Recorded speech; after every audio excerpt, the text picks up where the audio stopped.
Start recording. Okay, we are recording. Well, we're not live, but we are recording.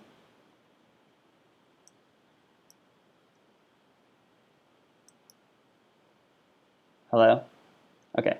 Well, anyways, hey everyone. Welcome to Challenging Voices. Just to give you an update today, we're going to be talking about atheism and religion overall. I'm joined by my good friend Abrar Haseen. He is a talking lamp with his human slave. To preface, we're just going to explain that what atheism is, what our beliefs are, what we know about it, and we're just going to have a nice discussion about it. Challenging Voices is a nonprofit organization. Okay.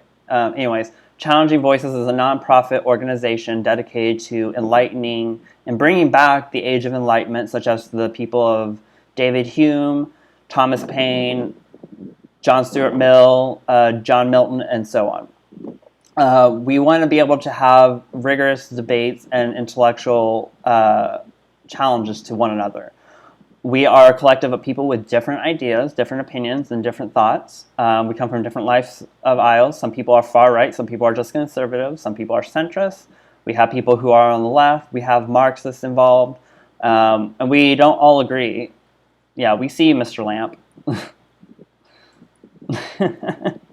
So the idea of Challenging Voices was started by Abrar Haseen and Alex St. Germain and myself. We wanted to have an impact on the world to educate people in an unbiased way. Abrar, is there anything you want to say to introduce yourself? Yeah, I'm a talking lamb.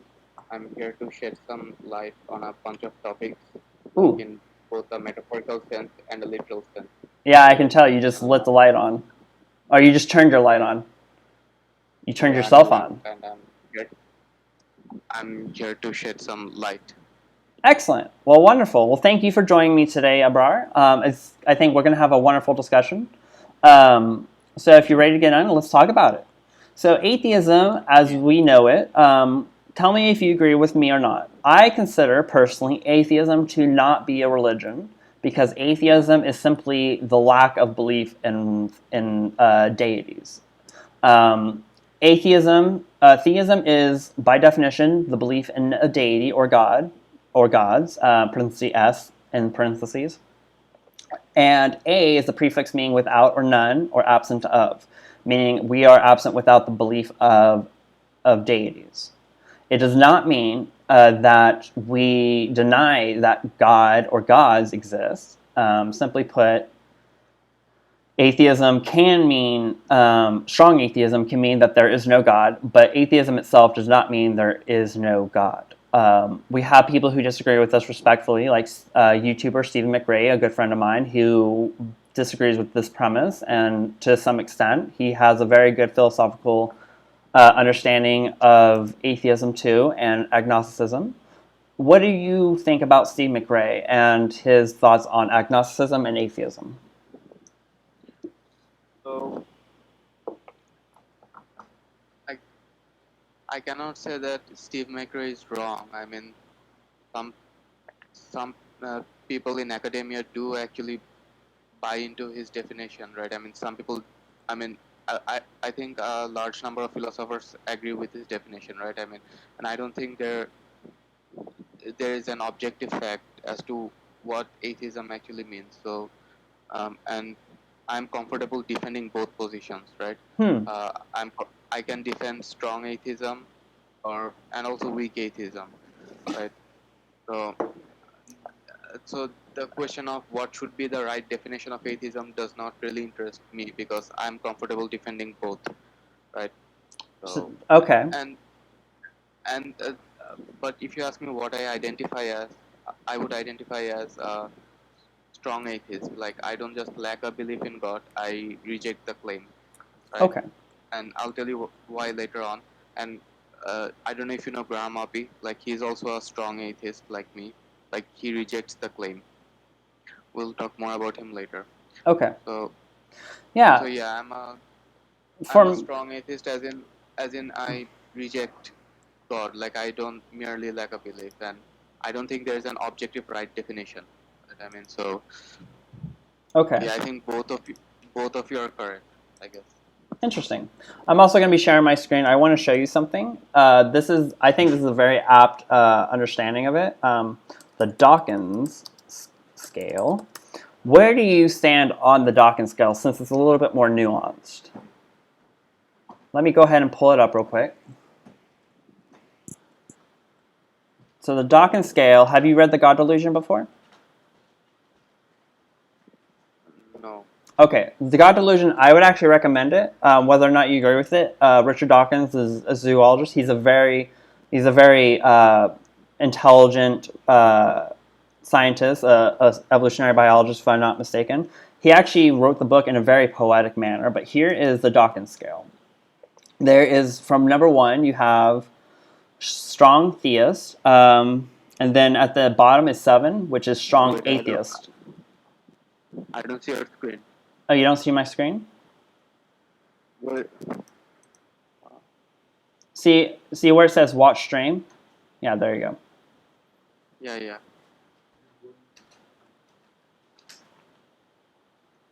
Hold So on. you were saying? What's that? Yeah. Okay, so I would love to get your opinion on the Dawkins scale. If I can find it real quick. Let me open this back up. So here's the Dawkins scale. Sorry, I apologize for my computer being slow. It's still loading. It's still loading. You can go based off of this right here. Can you? Yeah, we'll just do that. I know what the Dawkins scale is. Ah, okay, perfect. So where would you stand here? 7. You're a 7, so you're 100% sure there's no God. Well, here's the funny thing about this. This is kind of a Pascal's wager. So as a journalist and a writer, I try to pay attention to the way words are written. I know semantics is often just people kind of just like get turned off by semantics. I find semantics to be very important. Capital G, God, there's also no parenthesis with an S there, so it doesn't include more than one God. I would say when it comes to that, which capital G God means the Yahweh, or Yahweh, the Abrahamic God, the Jewish God, the Christian God, and the Muslim God. I would say I'm 100% sure there is no God, because in terms of that basis, I would say that there's just no evidence, and we have the law of non-contradiction, if I'm not mistaken, which says that something that cannot exist if it's a self-contradiction. Anyone who reads the Bible should know that God is a self-contradiction. For example, people will say he is all-knowing. And this is kind of the definition of not just gods in general, because it kind of varies, but you have the Abrahamic God, Yahweh, where he's defined as specifically being all-power, omnipotent, omniscient, omnipresent, and more. Like he knows everything, he's all good, omnibenevolent, he is all-powerful, all-good, all-knowing, and everywhere at once.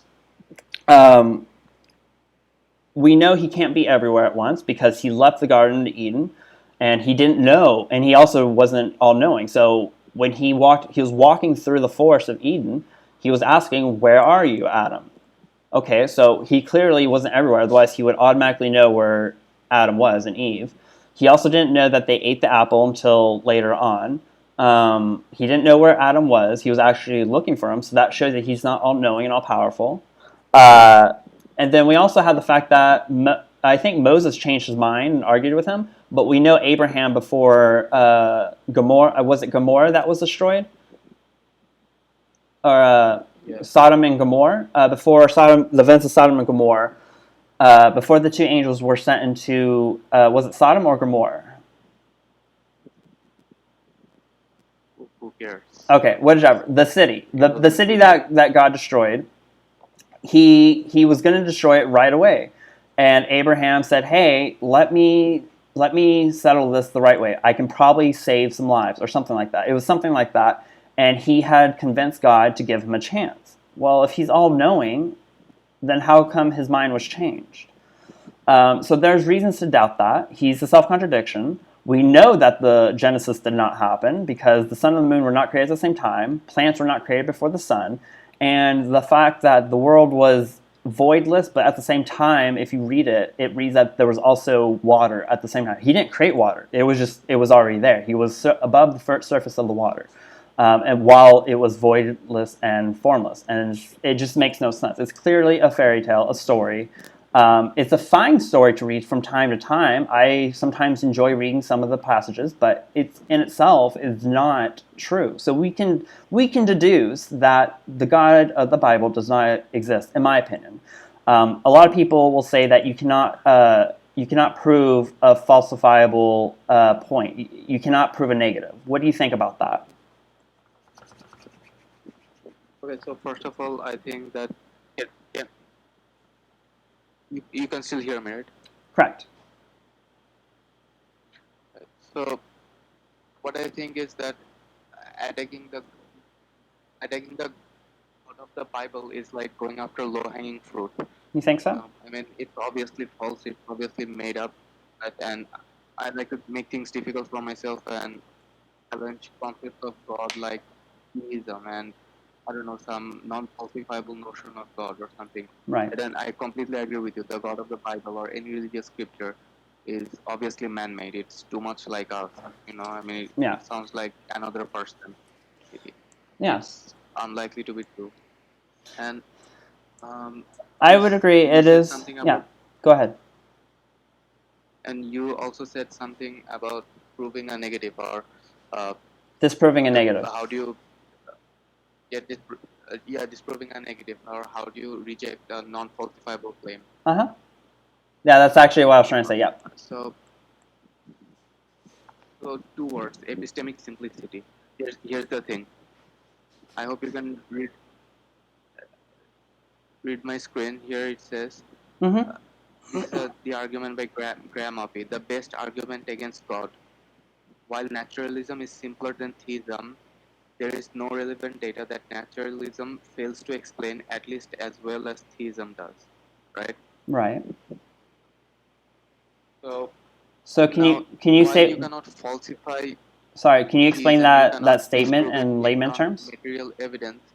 There are other ways you can judge the merit of the worldview of theism. Right. Wait me a second. I'll just have to cough a little bit. Okay. I probably have COVID-19. I hope you don't. Anyways, so there are other ways you can judge theism, even if it is not falsifiable, and then eventually reject it. You can judge whether the worldview of theism contains certain superfluous concepts. Right. And the concept of God or a deity, it's a superfluous concept. It explains nothing. It does not add any clarity to your worldview, right? It explains nothing. It's just extra metaphysical baggage. Okay. Right? And you have no justification of adding it, right? So you cannot disprove it using evidence because it's not a well-defined concept. You cannot. The question of falsifying it doesn't even arise, but you can judge its other merits, like does it add extra metaphysical baggage unnecessarily? And yes, absolutely it does. It's a superfluous concept. So based on that, I reject the idea. And let me give you a thought experiment which I had given to you earlier. Okay. When we spoke before. Imagine you're in ancient Greece and you meet a theist and you meet an atheist, right? And neither of them know where thunderstorms come from. So you ask the atheist, where do thunderstorms come from? And he'll tell you that it's an unknown process. And then you ask the atheist, like, where does thunderstorm come from? And he'll say that it's an unknown process or it's an unknown physical process, whatever. And then you ask the theist, where does thunderstorms come from? They'll tell you that it's created by a dude named Zeus. And then you ask him, how does Zeus create thunderstorms? And he'll tell you that by an unknown process. So you see, the theist and atheist both arrived at the same answer, but the theist took an extra step. He added an extra metaphysical baggage. but he just arrived at the same answer, right? So pretending that there is a deity called Zeus did not improve anybody's understanding of where thunderstorms come from.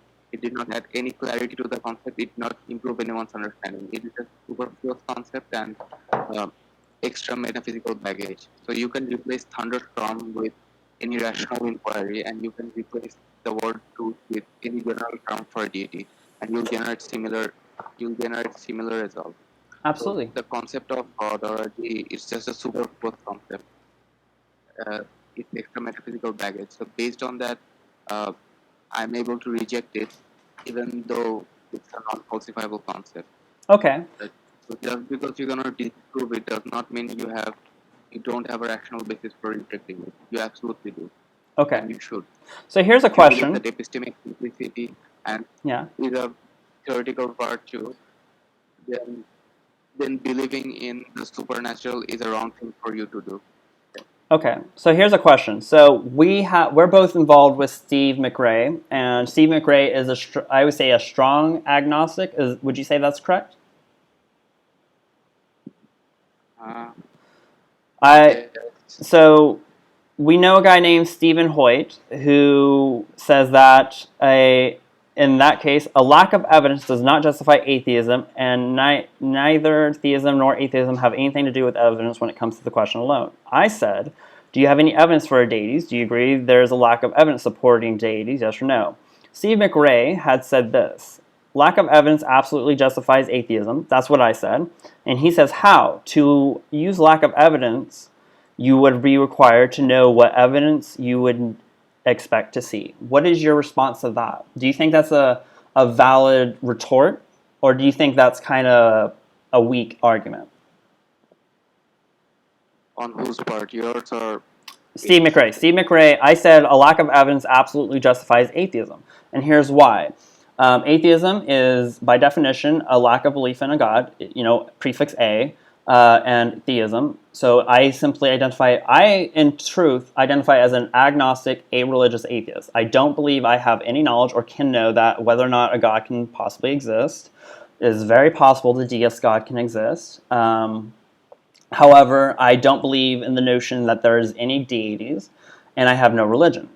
Um, Steve McRae says, to my comment, the lack of evidence absolutely justifies atheism. He says, how? To use lack of evidence, you would be required to know what evidence you would expect to see. What do you think about that? um, yes.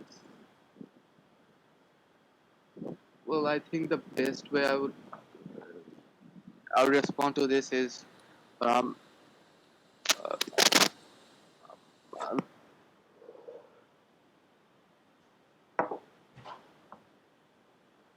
You there?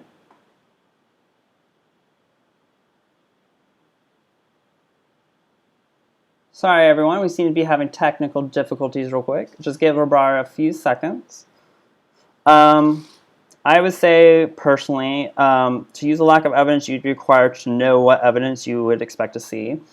There you are. you can still hear me? I can. Wait, tell me if you can hear me now when I share my screen. Yes. How about now? Yes. Okay. There's this strange echo I can hear, so Okay. I'll try I to have to silence remove that. my headphones every time I speak, so that creates some problems. But anyways, right. So I would respond to Steve McRae like this. I mean, I you're saying that we cannot justify atheism just by a mere lack of evidence. Well, my response would be, well, no shit. I'm not justifying atheism just because of the fact that there is a lack of evidence. Right? That is not my justification for atheism. There are Okay. many theories which lack evidence. For example, the many worlds hypothesis, the multiverse hypothesis. You could It would be virtually impossible to prove this thing, right? But I don't downright reject them. Right? So a mere lack of evidence is not my justification for atheism. My justification for atheism is that Theism is a superfluous concept, and it's an extra metaphysical baggage that explains absolutely nothing, right? You don't get any extra understanding from it, right? So I don't agree with Steve's claim that, uh, I mean, it's wrong on so many levels because nobody is rejecting theism. Okay, at least not me, at least not Graham Oppie. We are not rejecting theism just because there's a lack of evidence. There's a lack of evidence for many scientific hypotheses, and probably there will never be any evidence for the mini world hypothesis of quantum physics or for the multiverse hypothesis. But we don't outright reject them. The reason why we reject theism is because it explains nothing and it's superfluous and it's extra metaphysical baggage. So no, I think Steve McRae is strawmanning atheism. Right? Okay. His argument is not just incorrect. I mean, downright strawman. I mean, Well, I personally, he was quoting yeah. me, and I did say that a lack of evidence does absolutely justify atheism. Here's my reason why. If you have, there's no evidence for the claim that there's a deity, then you have every right to. It justifies being an atheist, like an atheist not having a belief in a deity because there's no evidence. There's a lack of evidence for it.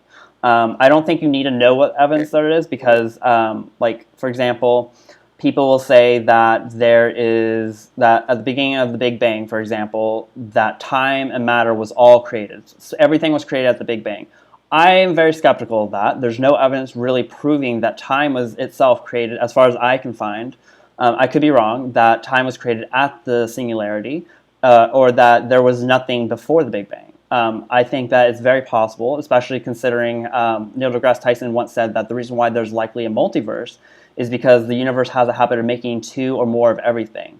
There's more than two stars, there's more than two types of atoms, there's more than two electrons, usually. There's two of everything. There's more than two or more galaxies. There's two or more different types of species. There's almost very little of just one thing of something, and therefore it's likely possible that there's a multiverse. I would say that if you have no evidence for a claim, it justifies not believing in that claim. And the lack of believing in the claim of theism is atheism. I don't really agree with the notion of agnosticism only because I find that fatuous at best. I don't know why you would have to. Oh, go ahead. I think I think the reason why you disagree with Steve McRae is because you disagree on the definition of atheism, right? I mean, I'm sorry. you say that it's merely a lack of belief, while Right. it expects you to defend the claim that it is a rejection. But I think that is the root of the disagreement. So if you define atheism to mean that it's a mere lack of belief, then of course a lack of evidence would absolutely justify that. Right? I mean, you don't have evidence, therefore you don't believe it. Right? Therefore you lack a You belief. think it's a But miscommunication on our part? so a lack of evidence just does justify your version of atheism or weak atheism. So yeah, I would, in that case, I would agree with you, and I think the source of your disagreement is you guys don't agree on the definitions. Yeah, I think that's that's very possible. I think very similar to like you and I have spoken in the past about gender and non-binary. I think I told you in the past that when it comes to people talking about sex and gender being the same, or sex and gender not being the same, or non-binary not being valid or is valid, it's the same thing with that too. Like a lot of people have their own strong views on what the definition of gender and sex is, and they don't care to acknowledge the other definitions. All right, so I'll have to stop you right there. Okay. So it's not the same as a thing with sex and gender because Okay. there is a scientific case to be made that we need to think of gender as separate from sex. You can look at mosaic brain models, and it's a growing field, you know. So, Right. I mean, when you think that sex and gender are the same word, you still need a different word to describe the other things that we're figuring out, like sex-related characteristics in the brain and sexual characteristics in behavior and psychology. You would still need a different word to describe all that. Those are not Right. reducible to biological facts. So there's a scientific case to be made. But in case of atheism and agnostic, strong atheism and weak atheism, like there is no objective truth to the definition. And Steve McRae, for some reason, seems to believe that his definition of atheism is the only right one, Yeah. and which creates a problem. So I think you guys have a problem with uh, you guys have a problem because of your disagreement about the definition. Like if he was debating me, right, then the objection would be valid, right? I right. So I mean, if you want to justify strong atheism, then uh, a mere lack of evidence would not be enough. Okay. But if you want to justify weak atheism, like the one that you are, uh, then yes, you are absolutely right. I mean, a Okay. lack of evidence is adequate justification. Excellent. So I have to get going soon. We can always continue this with a part 2 and collaborate it into a single video if you like. So I think you did really well. I actually want to say maybe we should bring Steve McRae on here and talk to him about that if you like. Yeah, sure, but I think you. from what I see, that Yeah. he's not a very Hmm. he's not a very well behaved individual, right? Right. I mean, I might have a better conversation with him than you do because I actually subscribe to his version of atheism. Like I am actually a strong atheist, but yeah, I mean, you can bring me up, Okay. but he was really rude to you. So Yeah. Yeah. What do you think he was rude to me in the video call? no, in Oh, Facebook, I yeah, think in in the the comments. video Yeah. call you were stoned. You are not doing much. You are stoned totally. Right? Yeah, when I was on YouTube with him, I was still under the effect of marijuana. Unfortunately, it was not supposed to last that long. But yeah, that was my fault. But yeah, in the comments when we Yeah, first but met, he was here's very the thing aggressive. with Steve McRae. I find him like really boring. Like he's obsessed with definition of atheism and agnosticism, etc. I mean, You think I so? never seen him attack anything. I've never seen attack theism, or I've never seen him defend evolution or anything. I mean, Right. He goes I after mean, the new he, atheist he's movement. like, he always talks about definitions and stuff. He does not actually. I've never seen him defend an actual position. Have you ever seen him defend anything other than definitions? Yeah, whenever he goes after, when it comes to atheism and religion, he seems to me, from whatever I've seen when I subscribe to some of his stuff, it seems to specifically be about like the new atheist movement. He seems to have beef with the new atheist movement, which I would consider myself part of. It's like saying, like it would be like him saying like SJWs are the ruining discourse, and it's like, well, I believe in some things that the quote unquote SJWs believe in, but I believe I can have a better discussion and have a disagreement. But when it comes to Steve McRae, he seems to only go after the fact that the new atheist movement is kind of toxic, and I would say there is some toxicity in there. Especially with the old fedora tipping hat, but I think this was a good conversation, Abrar. I think you did really well in explaining Well, things. Oh, go ahead. about just one statement about the new atheist movement. Yeah. I don't think uh, there are some toxic elements. I think there is just one toxic element, and the new atheist movement, and it goes by the name of Sam Harris. I think that's the only toxic element in the new atheist movement. Sam Harris. Yeah, he has zero understanding of philosophy, and he's practically a fascist. Yeah, but other Oh, is than he a that, I fascist? mean, you could argue Christian advocates for the Iraq war, but the dude is dead. Who cares? Yeah. But yeah, I think Sam Harris is the toxic element about new atheism. It has one topic, multiple. Right. Yeah, Okay. that's I the think. thing. Yeah. Did you say he's a fascist? Okay, that's hyperbole. Oh, okay. I couldn't hear. You're kind of cutting out a little bit, so I just want to make sure I heard correctly. Yeah, so I said fascist as a hyperbole, right? I mean, Okay. I don't know if he's literally a fascist. He's probably not, but he just promote a lot of dangerous idea like the debunk science book, the bell curve. Right? And for the audience, I recommend the book, The Big Measure of Man by Ibn J. Gould. Right? So yeah, I think he promotes a lot of racist ideas intentionally or and he doesn't understand philosophy. Okay. Well, it was good to talk to you, Abrar. We should continue this later. If you would like to continue this for a part 2, just let me know. All right. Yeah. Okay.